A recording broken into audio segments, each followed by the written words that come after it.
I like this question. How do you train people to respond positively? Is it intensive? Is it repetitive? Is it both? So how do you train people to respond positively? Yeah. So again, it comes back to, and I'm thinking back to one of your other on the couch interviews about that self-awareness. Marty Seligman did some great work around identifying whether we're more optimistic or pessimistic. Positive psychology, yeah. I am a true believer in soaking up as much knowledge about myself, not from an ego perspective, but so I know what I'm going to do in that situation. So to say, am I going to be happy all the time? Probably not realistic. But to respond in a positive sense, I go back to some of the formal training that I've done, say, as a facilitator. When I'm under pressure, under the room, and someone's really having a go at the topic we're talking about, they're really pinning me or they're pinning somebody else. There's a point at which I think we need to let go and be realistic. You don't always have to respond with the happy face. Asking a question can actually invoke more discussion. So rather than responding positively, quite often when we're training facilitators or people that want to do the sort of work that you and I do, we'll get them to use the power of questions, just like you're doing with me. The irony is I'm normally asking the questions, now you're asking me the questions. And to ask a question to change it into a positive frame or to look for another opportunity would be the key. I wouldn't necessarily train people to respond in a positive way all the time. What we tend to focus on is to get people to ask the right questions. Because if you think about it, the brain cannot not answer a question. So you just thought about that just then. Your brain cannot not answer a question. So we don't always have to give the answer. It doesn't always have to be a positive response. What I would focus on is asking a question that reframes the situation so you can find an opportunity to move through. We've gone through a process of some of the war stories that have happened, answering some of the people's questions here, and to me it's a bit wishy-washy. Like you give the answers, and it's a bit, well, this is what you do, this is how you respond to it, this is how you can get yourself out of that situation. So I want to get to the real how, and I love the couple of acronyms that you have with the how do you respond to them. And two of your acronyms are, one is OMG and the other one is WTF. Yeah, what the? Yeah, exactly. And when I read that, and I just went, I can't wait to find out what the OMG is and especially the WTF. So maybe let's just split them both up. Just define for me the OMG. Yeah, okay. So what sits behind that is we can train people with knowledge, but is it really going to stick? Most of the time, the answer is no. So what we try to do is we try to associate a way of doing the hows to something that's really going to resonate with people. So you get a text message and it says OMG. Most people know what that stands for. So for us, the OMG acronym for how we deal with change or how we deal with these situations really goes back to the O being, how can I own what's happened? If you think about receiving feedback, someone wise once said to me, if you know you're going to get feedback for something that you've done, stand in the ground first and own it. Really own it. Then you can be receptive and you're not going to be defensive. So if we as a business owner or a facilitator or a manager make a mistake, the first step of the OMG, the O is for own it. The M stands for make it a learning. So we've been talking about the learning part in some of those examples. You have to make it a learning experience. There's always something you can learn from it. So own it, make it a learning, and the G is get back on the horse.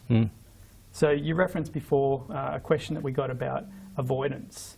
The best thing you can do is to get back up on the horse, but you have to do it with humility. And you have to do it as a genuine person. You can't wear the mask.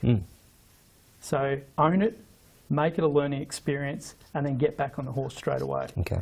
If you do that with integrity, honesty, and you're upfront about it, you really can't lose. The situation could go different directions, but you've got a different relationship with the people that you're dealing with. So go through this process then. I turn up for a session.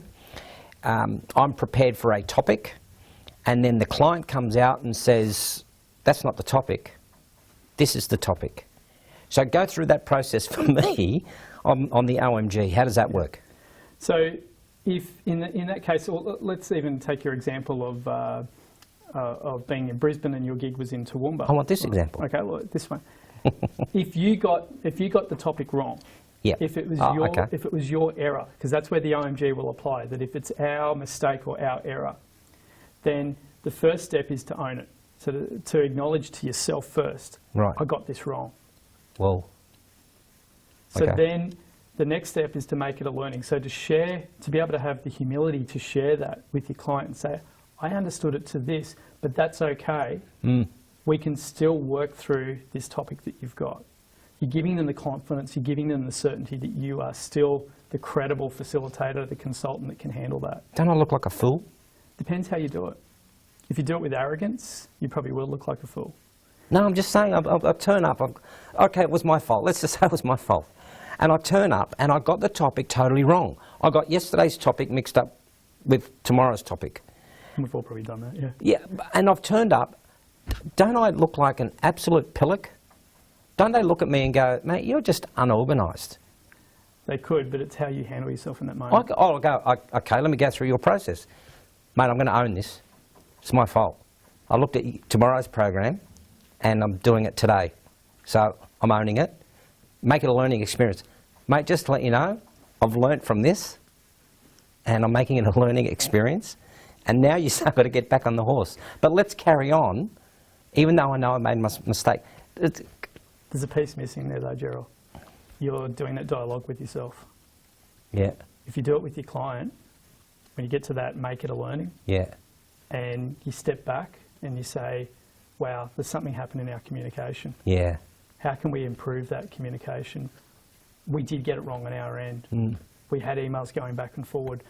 The difference, and I'm sorry, I'm putting the heat back on you now. The difference between, oh yeah, I can use this acronym and oh, it's not going to do anything, is if you do it by yourself, have no effect. If you do it in partnership with your client or with the group that you've got, it will make a difference.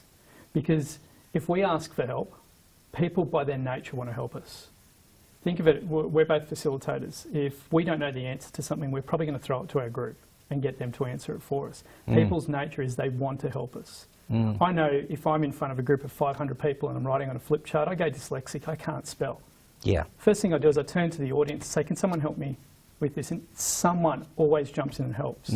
So the difference in the example you just gave is if you do that dialogue, you do that process on your own, yeah, they're probably going to out the door.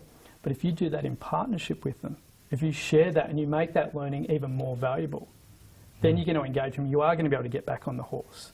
Yes, they're going to look at you and they're going to judge you, but it's what you do next. It's that action that you take and you show that confidence and that certainty that you can move forward, you can move into it. If you get caught up in the emotion and thinking, oh, I look like an idiot or they're not going to like me, you're not going to be able to move forward. You have to do it in partnership with them. So what's the WTF? So the WTF is the one where it's out of our control. And most people, when they hear WTF, they think it's what the fudge. Well, we can't say the other word because we're on camera. You can.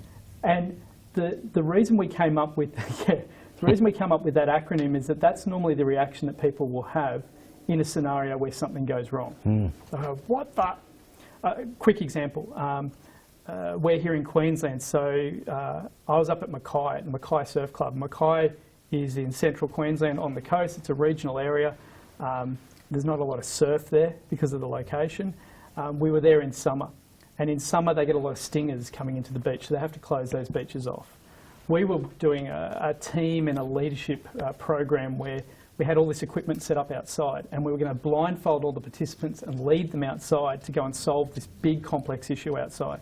Unbeknownst to me, a busload of children from the country had driven to the coast to have their day at the beach, but the beach was closed because of the stingers. They saw our ropes and our witches' hats and all of our equipment set up, and they thought it was an absolute field day for them, and they mucked everything up. I went outside by instinct just before we brought the participants out, and I saw all these kids tearing everything apart, and my first reaction was, what the? But because we've been using this process for a long time, I realised the reaction I had, and I switched that and said, okay, the WTF really stands for what's the big picture. So the W, I had to stand back and say, what's the big picture? What's my why? Why am I here?